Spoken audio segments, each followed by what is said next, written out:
o Evangelho do nosso Senhor Jesus Cristo, como nos ensinou Lucas. No segundo capítulo, nós faremos a leitura apenas do versículo de número 39 e 40. Evangelho do nosso Senhor Jesus Cristo, como nos ensinou Lucas, versículo 39 e versículo 40.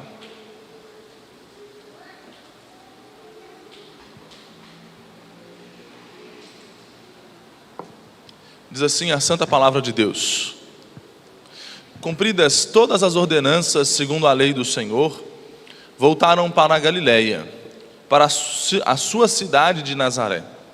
Crescia o menino e se fortalecia, enchendo-se de sabedoria e graça, e a graça de Deus estava sobre ele. Crescia o menino e se fortalecia, enchendo-se de sabedoria, e a graça de Deus estava sobre ele. Vamos orar mais uma vez?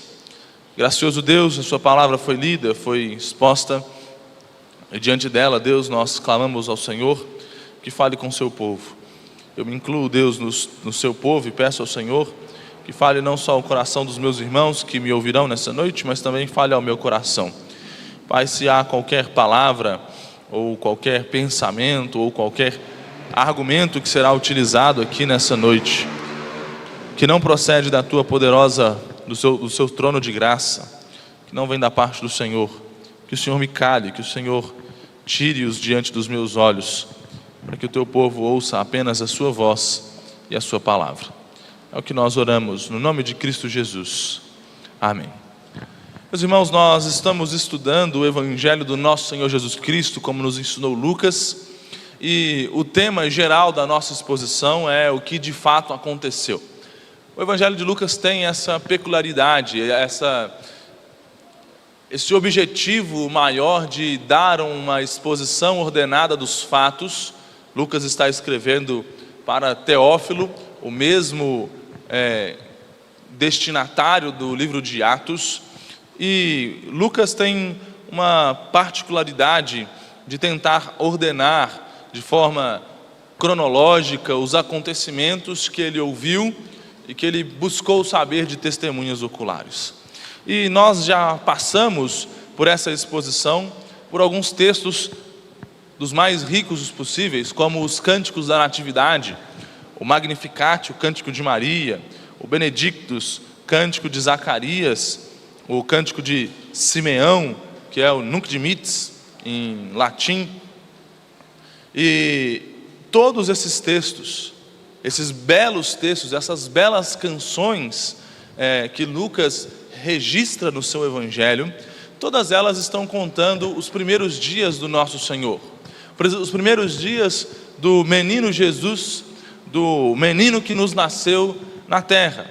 E o nosso texto dessa noite, ele resume, ele amarra as pontas soltas que o capítulo 2 tem deixado, antes de avançar muitos anos na vida de Jesus. Se você olhar comigo o versículo de número 41, você vai ver que 42, que Jesus já está com 12 anos no versículo de número 42, mas ainda no versículo de número 39, ele tem entre 30 a 40 dias. Então Lucas está expondo os acontecimentos notáveis e marcantes da vida do nosso Senhor Jesus Cristo nos seus primeiros anos, as coisas que aconteceram, que foram importantes da época do seu nascimento, um pouco depois na sua adolescência, antes de no capítulo 3 se voltar para o ministério de João Batista e o início do ministério do nosso Senhor Jesus Cristo. Então ele salta aqui 12 anos, do versículo de número 40 ao 41, e do 52 para o versículo 1 do capítulo 3, ele salta 30 anos aproximadamente, porque são aspectos, são informações, são testemunhos, ou é um testemunho que demonstra e tentam provar para todos aqueles que estão lendo o Evangelho, para todos aqueles que vão ouvir o Evangelho, que esse Jesus, o Nazareno, que nasceu na cidade de Belém, é Cristo o Senhor. Ele é o Filho de Deus que foi enviado, o Cordeiro de Deus que tira o pecado do mundo. E nós chegamos nesse texto de hoje E se você precisa ou gosta de ter um tema que vai unificar as nossas ideias, as ideias que nós vamos trabalhar aqui nessa noite, eu gostaria de propor para vocês que nós olhássemos para o texto, para esses 2 versículos, e percebêssemos ou pensássemos no tema força e graça para cumprir a missão de Deus na terra. Força e graça para cumprir a missão de Deus na terra. Jesus tem uma missão das mais desafiadoras possíveis. Se você acha que o Tom Cruise no filme Missão Impossível tem uma missão impossível, é porque você talvez ainda não tenha se dado conta de qual é a missão que Jesus veio para cumprir. O texto de Filipenses 2 nos diz que ele abriu mão da sua glória, o texto que nós cantamos, e se fez como um homem, e foi obediente até a morte de cruz, e com um grande objetivo. O objetivo é salvar os homens dos seus pecados, é religar o homem em seu relacionamento com Deus, trazendo na plenitude dos tempos uma nova aliança, uma aliança que foi feita com seus antepassados, Abraão, Isaac, Jacó e com o povo de Israel, não uma totalmente nova aliança, mas uma nova administração dessa aliança. E para essa missão impossível, salvar homens e mulheres que nem desejam a salvação, eu não sei vocês, mas antes que o Senhor Jesus me salvasse, nem a salvação eu desejava. Eu achava que isso era conversa de pastor que queria o meu dinheiro. E eu estava tranquilo na minha vida.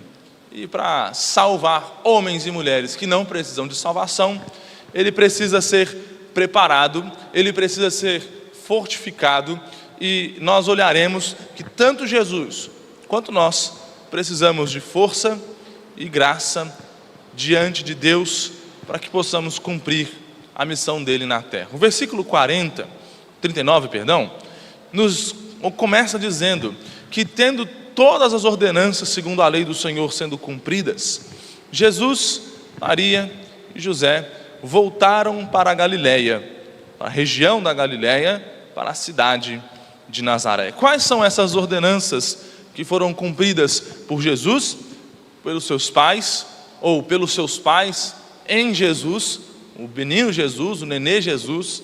Se você quiser correr comigo lá para Levítico, no capítulo de número 12, nós faremos a leitura do 1º ao 8º versículo. Vamos pular o versículo 5, porque ele diz do nascimento das meninas, e nós vamos ver quais são essas ordenanças. O Senhor Deus diz assim na sua palavra: disse mais o Senhor a Moisés: fala aos filhos de Israel, se uma mulher conceber e tiver um menino, será imunda 7 dias, como nos dias da sua menstruação será imunda, e no 8º dia se circuncidará o menino a carne do seu prepúcio. Depois ficará ela 33 dias a purificar-se do seu sangue. Nenhuma coisa santa tocará, nem entrará no santuário até que se cumpram os dias da sua purificação. Pula para o versículo 6. E cumpridos os dias da sua purificação por filho ou filha, trará ao sacerdote um cordeiro de 1 ano por holocausto, e um pombinho ou uma rola por oferta pelo pecado. Traga à porta da tenda da congregação.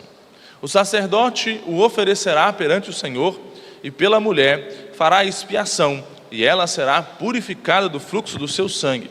Esta é a lei da que der à luz a menino ou menina. Mas se as suas posses não lhe permitirem trazer um cordeiro, tomará então 2 rolas ou 2 pombinhos, um para o holocausto e o outro para a oferta pelo pecado. Assim, o sacerdote fará expiação pela mulher e será ela limpa. São essas ordenanças que Lucas está nos dizendo. Jesus então nasceu, foi circuncidado ao 8º dia, e cumprido os dias da purificação, nós sabemos que José e Maria apresentam o Senhor, circuncidam o Senhor e levam a oferta dos pobres, as 2 pombas ou as 2 rolinhas, porque não tinham condições de comprar o cordeiro, como nos está dito no Evangelho. E cumprida todas essas coisas, eles retornam para a sua cidade, para o seu tempo, para a sua casa, para o seu trabalho, para a vida cotidiana e ordinária. Isso nos ensina, meus irmãos, primeiro, que José e Maria eram muito crentes e piedosos. Não foi à toa que Deus escolheu Maria para ser a mãe do nosso Senhor Jesus, e José para ser o seu pai, para ser o seu tutor na terra, aquele que ensinaria as palavras do Senhor àquele que era a palavra encarnada. José e Maria se preocupavam em cumprir, obedecer à palavra do Senhor, e eles empenharam toda uma série de recursos de tempo, financeiros e diversos outros, para que eles pudessem cumprir e seguir a lei certinho, no seu rigor, nas suas vírgulas, nos seus pontos, para que Jesus, ou o menino, pudesse e fosse parte da aliança de Deus com os homens. Essa diligência de José e Maria nos ensina que nós não podemos, meus irmãos, nós que vivemos em uma era da aliança de Deus com o seu povo, muito mais graciosa, se nós podemos dizer assim, nós não nos relacionamos mais com Deus por meio das sombras, como nos diz o livro de Hebreus. Hebreus vai nos dizer que todas essas ordenanças que José e Maria cumpriram eram sombras daquilo que era o perfeito, e o menino era o perfeito. Quando ele foi crucificado, o véu do santuário se rompeu, dando livre acesso ao povo de Deus, ao Senhor seu Deus, e isso deve nos fazer, essa graça, esse amor, esse momento do espaço-tempo que Deus resolveu colocar a mim e a você, deve nos fazer tão diligentes quanto José e Maria, em obedecer ao Senhor Deus, em obedecer a sua palavra, em cumprir os seus mandamentos, em graciosamente dedicarmos o nosso coração, a nossa vida, o nosso ser, os nossos filhos, a nossa família, o nosso casamento ao Senhor. Nós vivemos num tempo melhor, num momento da história privilegiado, e mesmo assim somos um tanto quanto preguiçosos, letárgicos, devagares em cumprir a lei do Senhor, de forma graciosa, amorosa, é verdade, não como um fardo sobre os nossos ombros, mas como uma resposta em amor por aquilo que Cristo fez por nós. Mas falhamos, e talvez a falha seja porque nós estamos esperando o momento certo, o dia correto, as ocasiões perfeitas para que nós consigamos dedicar a nós e a nossa família ao nosso Deus. Mas além de nos ensinar que nós precisamos ser diligentes, que nós temos uma condição mais propícia, mais perfeita, mais completa do que os pais do nosso Senhor Jesus, para amarmos ao Senhor Deus de todo o coração, de toda a alma, e ao nosso próximo como a nós mesmos, o texto também nos ensina que Deus age na ordinariedade da vida. Nós fomos acostumados por Deus e pelo evangelista, nesse capítulo 2, a ouvirmos e vermos diversos milagres. Uma mulher que nunca havia feito sexo, engravidou. Um milagre. O Espírito Santo o envolveu e gerou nela um filho. Eu não sei se o maior milagre é o nascimento virginal ou foi o anjo convencer José de ficar com Maria. E o anjo foi lá e convenceu José e disse para ele que era do Espírito Santo, e ele creu e ele ficou com Maria, casado com ela, assumiu o filho. E se você acha que os tempos bíblicos eram melhores do que os nossos, com certeza José, nos cantos da Galileia, de Nazaré, ouviu vez ou outra de que ou ele era um pecador miserável que havia antecipado as coisas e quebrado a pureza e a castidade de Maria, ou de que ele era um bobão que estava assumindo o filho de outro e deveria ter feito com Maria aquilo que a lei manda fazer com os adúlteros, apedrejá-la. Eu tenho certeza que ele ouviu nas rodas de conversa, próximos do mar da Galileia, andando pelas ruas de Nazaré, que ele era um frouxo. Se fosse nos nossos dias, talvez o corno manso. Nós vimos um homem ficar mudo e passar boa parte da sua vida mudo, e quando viu o menino, a sua mudez passou e ele glorificou o Senhor e adorou. Vimos um senhor de idade dizer a Deus que ele podia matar ele ali agora, naquele momento, porque os olhos dele haviam visto a salvação.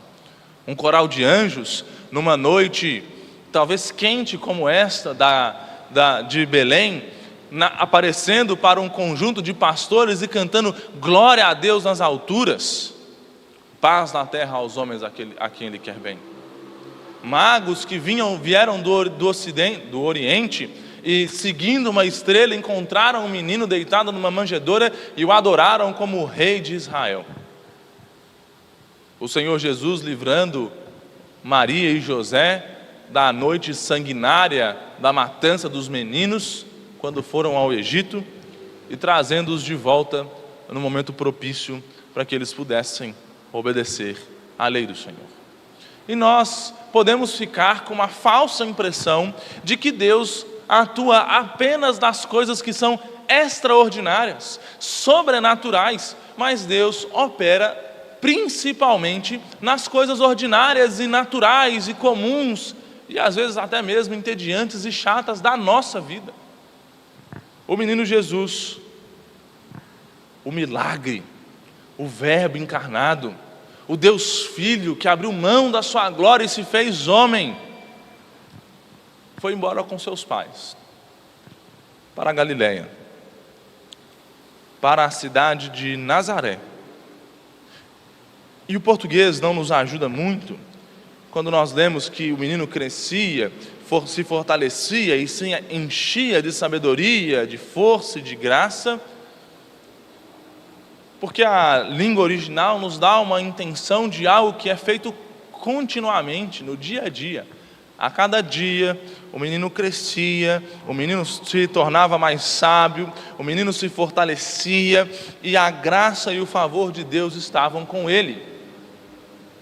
Tudo aquilo, toda a bagagem que o Deus homem necessitou para os seus 3 anos de ministério, foram construídas durante anos e anos, dias e dias, horas e horas a fio, no calor do deserto, como a gente está experimentando aqui hoje, né?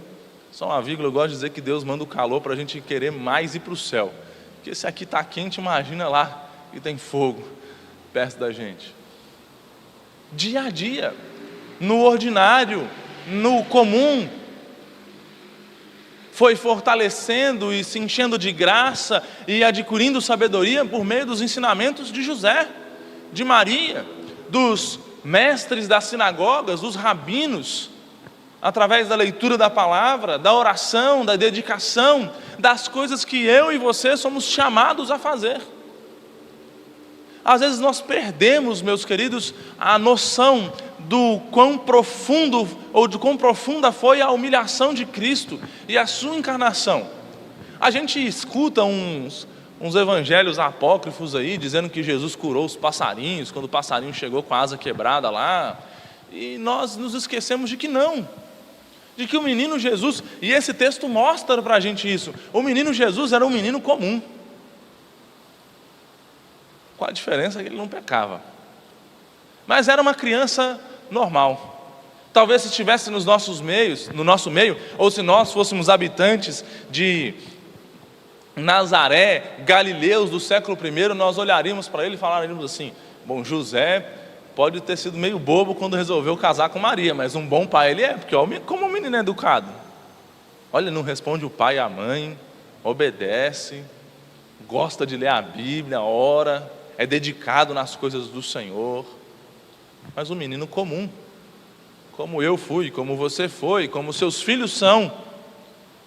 E no dia a dia, no ordinário da vida, através das mesmas ferramentas espirituais que eu e você temos, Cristo Jesus era preparado cotidianamente para cumprir e executar a missão que Deus Pai havia dado a ele. Olha comigo o versículo 40. O texto nos diz que o menino se crescia e se fortalecia, e ele se enchia de sabedoria. Para a gente entender o que está acontecendo aqui com relação à força e à sabedoria, o se fortalecia trabalha aspectos físicos. Ele ia mamando, ele ia comendo e ele ia crescendo.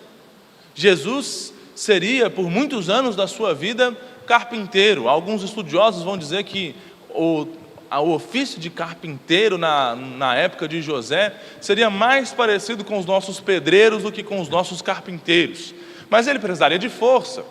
Na época não existia a serra circular, a mesa de corte, a maquita, nada dessas coisas existia, era tudo no braço, tudo na força. Ele precisaria de força para ser um bom profissional, para ser um bom discípulo do seu pai, para seguir os passos do seu pai. Mas além da força física que o texto diz, e faz a atribuição de forma bem específica, que ele crescia e se fortalecia, é uma força também que parte do intelecto, do espírito, daquelas coisas que são espirituais, e por que não pensarmos também das coisas emocionais. E como ele se enchia?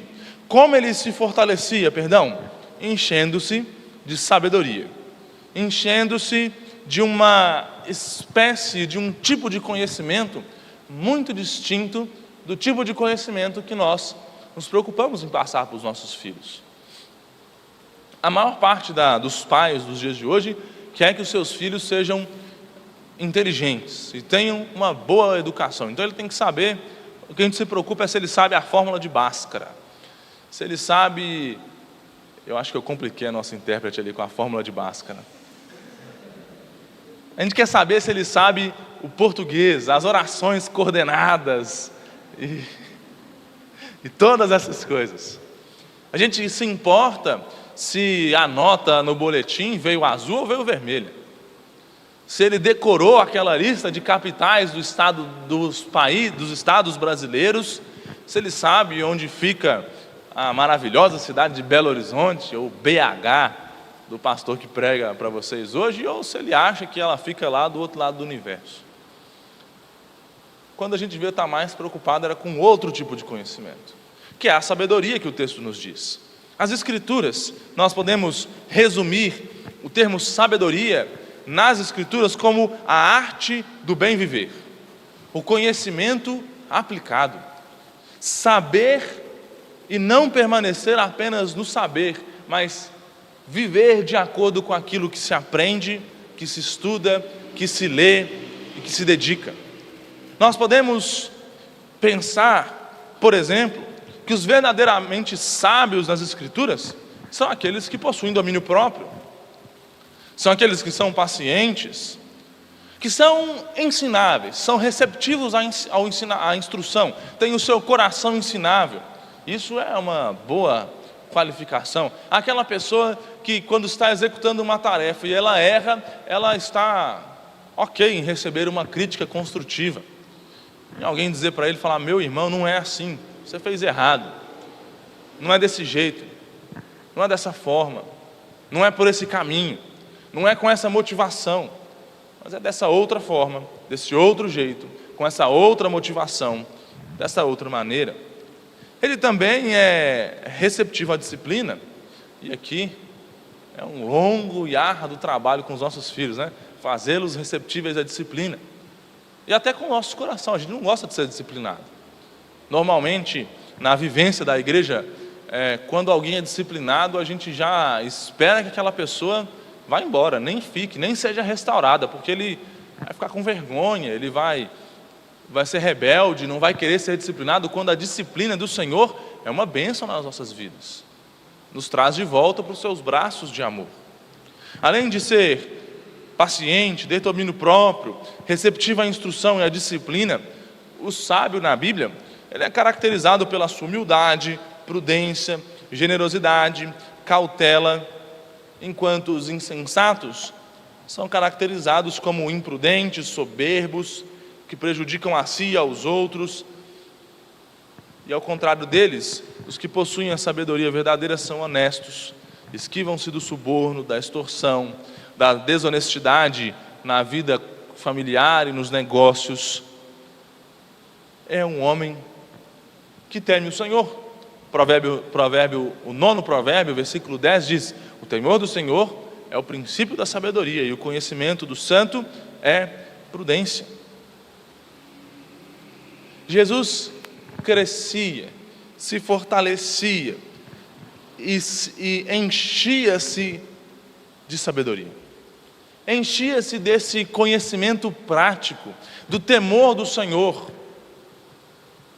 Ele era instruído pelo seu pai a ser manso, mesmo sendo aquele que no seu ministério, no capítulo 11 de Mateus, diz: vinde a mim os que estáis cansados e sobrecarregados, e eu vos aliviarei.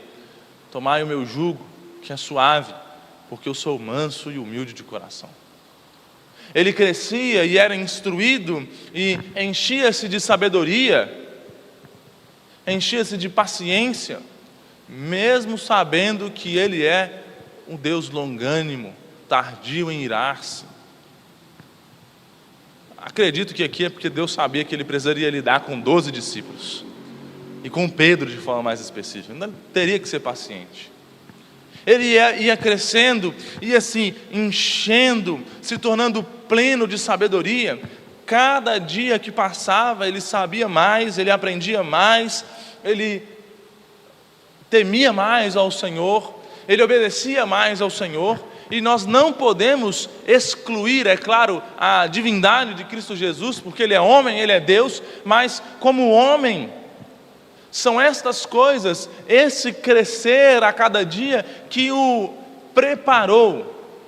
Deus o Pai, por meio dos seus pais terrenos, por meio da instrução, por meio do se encher, para cumprir a sua missão na terra, para temer ao Senhor, ao ponto de no Getsêmani dizer: Pai, se possível passe de mim esse cálice, mas seja feita a tua vontade e não a minha. O menino crescia, se fortalecia, se enchia de sabedoria, e a parte mais bela e talvez a mais importante e específica do nosso sermão, o finalzinho do versículo 40 nos diz que a graça de Deus estava sobre ele. Nós precisamos entender o que é essa graça.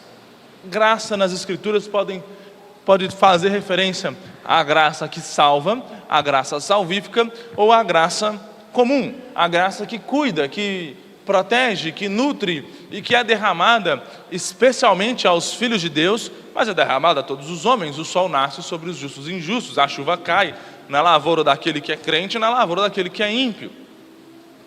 O que o texto está dizendo é que a bênção de Deus, a graça, o cuidado, este cuidado, não o cuidado que salvaria Jesus dos seus pecados, porque ele não tem pecados, mas a graça que faria com que esse crescimento, essa força, fossem todos para a glória do Deus Pai e para o cumprimento da sua missão, estava com ele, estava sobre o menino. Esse texto me lembra muito o Salmo 127, versículo 1. Se o Senhor não edificar a casa, em vão trabalham os que edificam. Se o Senhor não guardar a cidade, em vão vigia a sentinela. Ou nós podemos dizer como um poema holandês, eu não vou ler ele em holandês porque não sei nada de holandês, peguei a tradução dele só: tudo depende da bênção e da graça de Deus. O menino crescia, na sua vida comum, ordinária, cotidiana, se enchia de graça, se fortalecia, e o favor de Deus e a dependência de Deus estava sobre ele. Meus irmãos, a missão que nós temos, da mesma forma que a missão de Cristo Jesus, é uma missão muito árdua.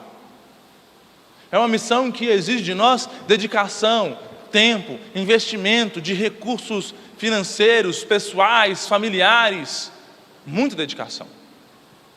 Nós somos chamados a amar o Senhor Deus e ao próximo, e parte desse amor envolve espalharmos para o mundo que este menino que crescia, se fortalecia e se enchia de sabedoria é o Filho de Deus, o Cordeiro de Deus que tira o pecado do mundo. E não só proclamarmos o Evangelho, mas enquanto proclamamos o Evangelho, vivermos de acordo com essa mensagem, em santidade. A nos engajarmos em uma luta radical contra o nosso tempo, a renovarmos a nossa mente, a experimentarmos a vontade de Deus e não a nossa, a estarmos debaixo da dependência e do cuidado de Deus em todos os âmbitos e aspectos da nossa vida. É uma missão árdua, não é uma missão fácil.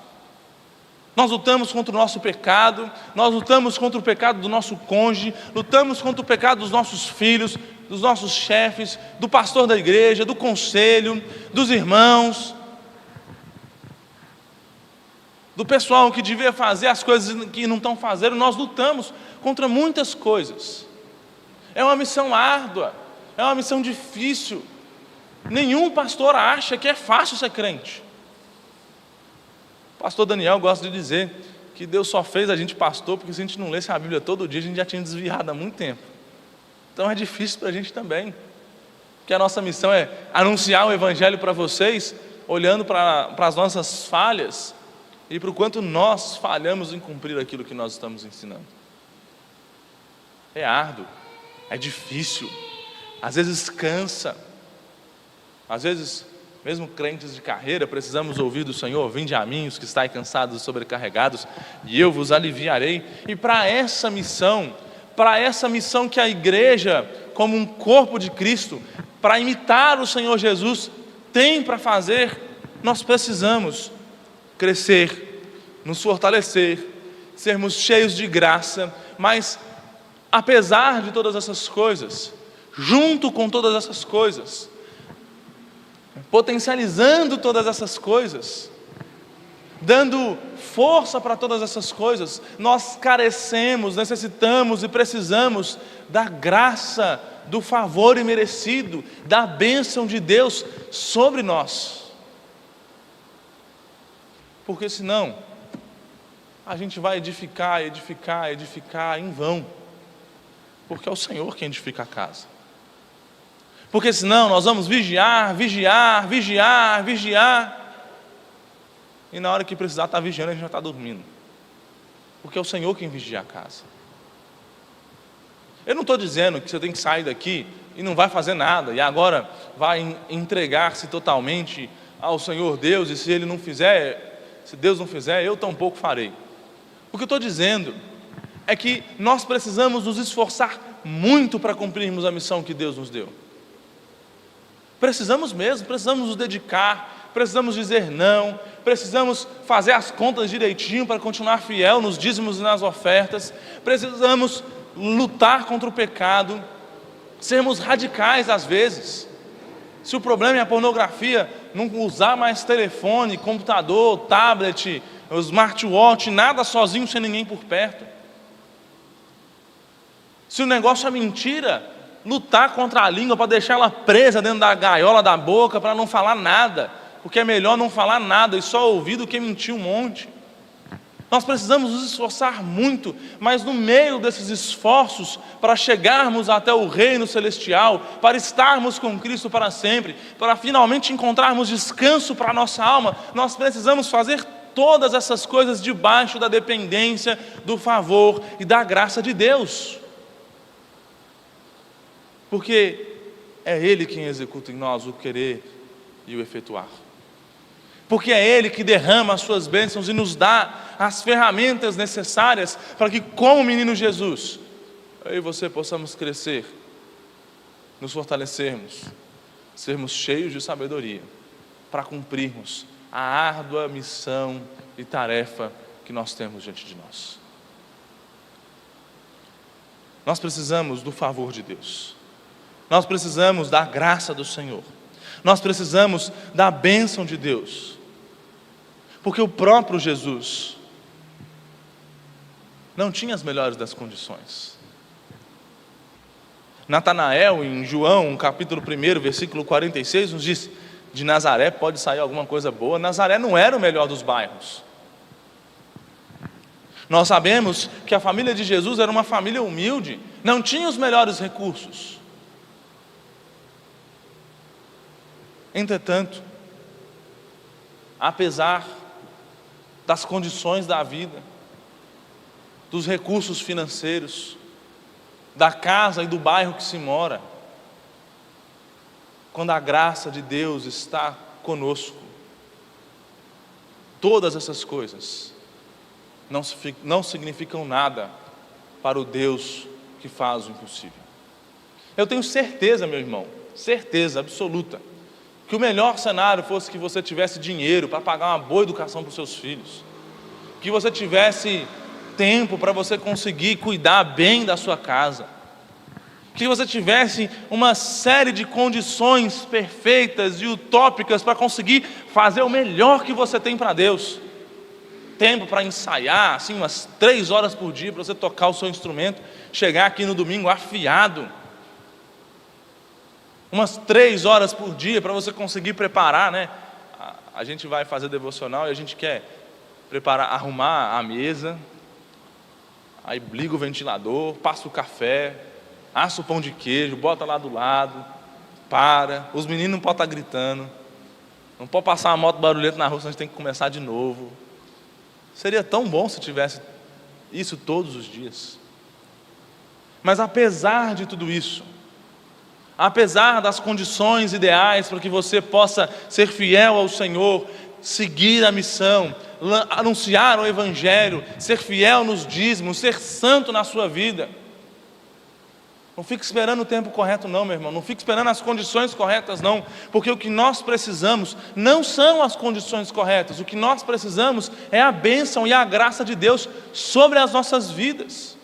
E isso, meu querido e minha irmã, meu querido irmão e minha querida irmã, essa bênção de Deus sobre nós, eu posso lhe dar a certeza que se você se arrependeu dos seus pecados, se você creu no menino que cresceu e se fortaleceu e se encheu de sabedoria, e você for até aquele que é manso e humilde de coração, for até aquele que se entregou e que cumpriu a sua missão para que eu e você fôssemos salvos, o favor de Deus estará sobre a sua vida, porque para o seu povo o Senhor diz: nunca te deixarei, jamais te abandonarei.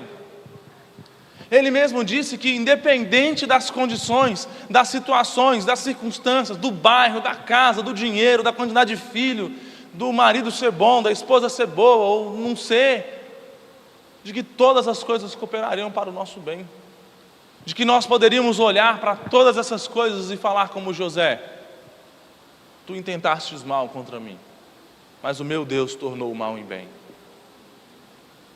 Meu querido, o ponto aqui é que nós já temos tudo que nós precisamos para crescermos como Jesus, nos fortalecermos como Jesus, nos enchermos de sabedoria como Jesus. Porque pois Ele cresceu, Ele se fortaleceu, Ele se fez sábio, Ele se entregou para que a graça, o favor e a bênção de Deus estivesse sobre mim e sobre você. Se você não sai daqui essa noite fortalecido para buscar crescer no Senhor Jesus, ser mais parecido com Ele, contando com o favor e com a graça de Deus, eu não sei mais o que nós precisamos, porque eu preparei esse sermão e eu pensei um tanto de coisa que eu preciso resolver na minha vida hoje ainda com o Senhor Deus, para continuar cumprindo a missão que Ele me deu nessa terra.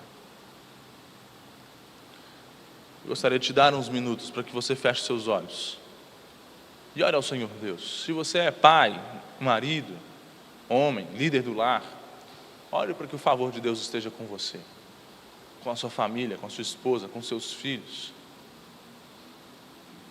Fale com o Senhor Deus, nomeie as áreas e os aspectos que você precisa crescer, que você precisa de sabedoria, que você precisa que Ele derrame o seu favor, para que nós estejamos com Ele.